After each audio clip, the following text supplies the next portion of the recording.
வந்ததுக்கப்புறம் தான் யார் நல்லவன் யார் கெட்டவங்கிறது தெரியும். அதே மாதிரி தான் ஐயப்பனுக்கும் தெரிய வந்துச்சு.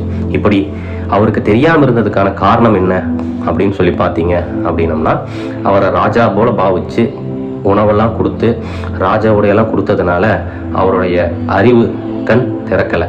ஸோ இதுக்கெல்லாம் காரணமாக இருந்த சொகுசு வாழ்க்கையை திறந்துட்டு தான் அவர் காட்டுக்கு போகிறார்.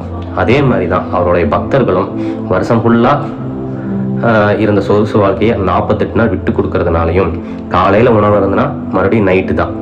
ஐயப்பன் அப்படிங்கிற வேர்டை தவிர வேற ஒரு வார்த்தை உச்சரிக்கக்கூடாது. பிஸ்னஸ் பார்க்கலாம், எல்லாம் பண்ணலாம். யாராவது ஏதோ ஒரு கேள்வி கேட்டால் ஒரே வார்த்தையில் பதில் சொல்லிட்டு அடுத்த நிமிஷம் சாமியே சரணமையப்பா அப்படின்னு சொல்லணும். 2 வேளை குளிக்கணும், சாப்பாட்டில் நெய் சேர்த்திக்கணும், வாழையில சாப்பிடணும். எந்த இடத்துலையும் போய் பெருமை பேசக்கூடாது. நான் இத்தனை வருஷம் போயிருக்கிறேன், அத்தனை வருஷம் போயிருக்கிறேன்னு சொல்லிட்டு. அப்படி யார்